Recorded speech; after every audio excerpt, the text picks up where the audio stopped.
रानी लक्ष्मीबाई का संघर्ष। रानी लक्ष्मीबाई झांसी का कारोबार शांतिपूर्वक चला रही थी। उनकी प्रजा सुखी थी। एक दिन दिल्ली से एक बुरी खबर आई। रानी साहेब, अंग्रेजों ने दिल्ली पर कब्जा कर लिया। क्या? ये कब हुआ? और दिल्ली के सम्राट को बंदी बनाया गया है। उनके पुत्रों की गोली मारकर हत्या कर दी और अंग्रेजों ने कानपुर पर भी अपना हक जमा लिया है। अब उनका अगला निशाना झांसी होगा। हमें उनसे मुकाबला करने के लिए तैयार रहना होगा। रानी ने तुरंत अपनी सेना और प्रजा को बुलावा भेजा।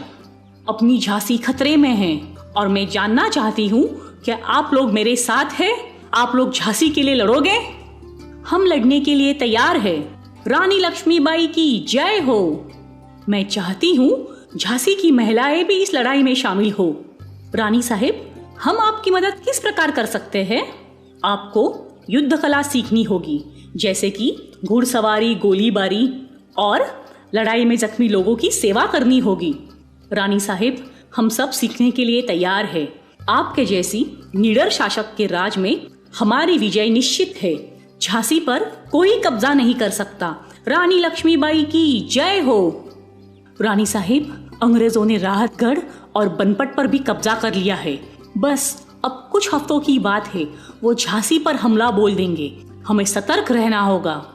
जी हाँ, हमें तैयार रहना होगा। रानी साहिब, क्यों न हम तात्या टोपे और राव साहेब से मदद की याचना करें?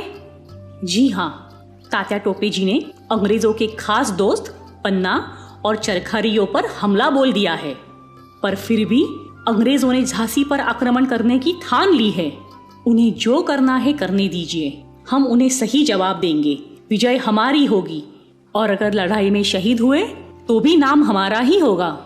25 मार्च 1858 में अंग्रेजों ने झांसी पर हमला किया। उन्होंने तोपों से झांसी पर गोलाबारी की। उनके सैनिकों ने बंदूकों का भी उपयोग किया। झांसी के सैनिकों ने भी उन्हें बंदूकों और तोपों से मुंहतोड़ जवाब दिया।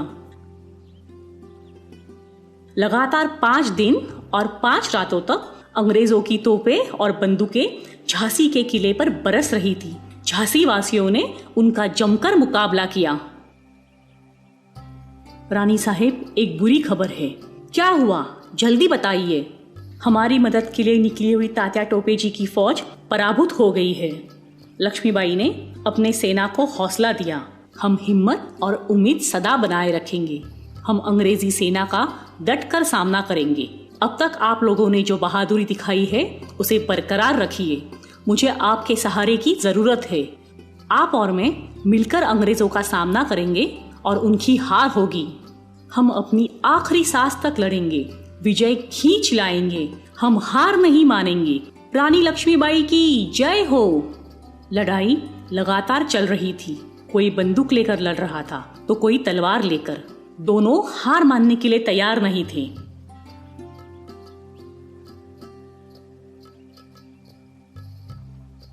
अंग्रेजों ने लालच देकर किले का दरवाजा खुलवाया और रात के अंधेरे में किले में प्रवेश किया। रानी लक्ष्मीबाई की जय हो। रानी, एक बुरी खबर है। अंग्रेजी सेना किले में प्रवेश कर चुकी है।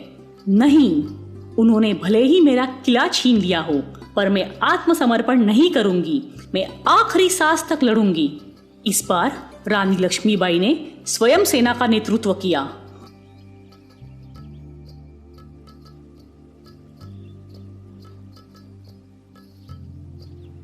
अंग्रेजों ने यह कभी नहीं सोचा कि रानी स्वयं युद्ध में हिस्सा लेगी। उन्होंने इस बार ज्यादा फौज भेजी।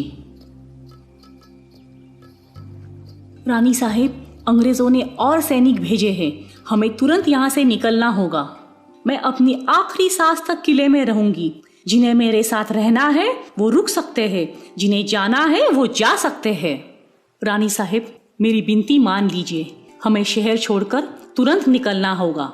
राव साहब के पास कल्पी जाना होगा। शायद उनकी मदद से हम ये युद्ध जीत पाए। मध्यरात्रि रानी ने अपने पुत्र के साथ घोड़े पर सवार होकर किला छोड़ा। रानी किला छोड़कर भाग रही है, उनका पीछा करो। अंग्रेजी सैनिकों ने रानी का दूर तक पीछा किया, पर रानी उनके हाथ नहीं लगी। वो सुरक्षित कल्पी जा पहुंची।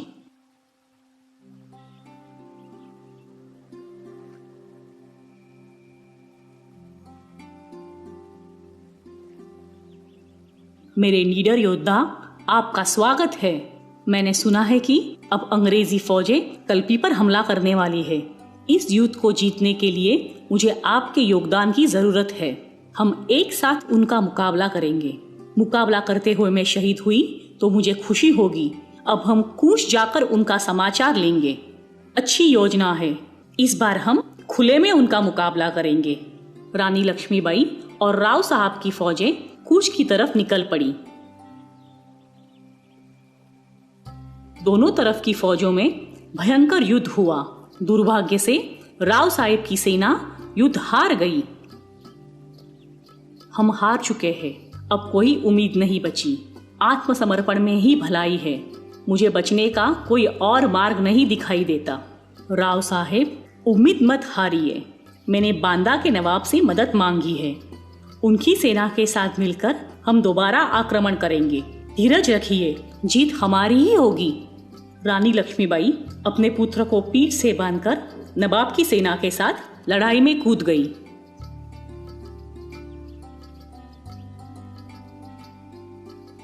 दोनों तरफ के सैनिकों में भयानक युद्ध हुआ। रानी शेरनी की भांति दुश्मनों पर वार कर रही थी। अचानक अंग्रेजी अफसर ने ऊंट दल को हमला करने का आदेश दिया। ऊंट दल हमला करे। ऊंट दल के आक्रमण से नवाब की सेना चकरा गई। वो घबराकर मदद के लिए यहाँ वहां भागने लगी और अंत में युद्ध भूमि छोड़कर भाग गई। 24 मई 1858 में अंग्रेजों ने कल्पी के किले पर कब्जा कर लिया। अब हमें छापेमार लड़ाई लड़नी होगी। अच्छी योजना है, पर हमें एक मजबूत किले की आवश्यकता है। हमें ग्वालियर के महाराजा से मदद लेनी होगी। मैं स्वयं वहां जाऊंगी। रानी लक्ष्मीबाई ग्वालियर के महाराजा से मिलने गई। महाराज, हमें अंग्रेजों के खिलाफ लड़ने में एक मजबूत किला, धन और शस्त्रों की आवश्यकता है। क्या आप हमारी सहायता करेंगे? जी हाँ रानी साहेब, इस बार हम मिलकर अगले हमले की योजना बनाएंगे। जैसा सोचा था वैसे ही हुआ। अंग्रेजों ने ग्वालियर पर हमला किया। तोप और बंदूकों से धुआंधार गोलीबारी की।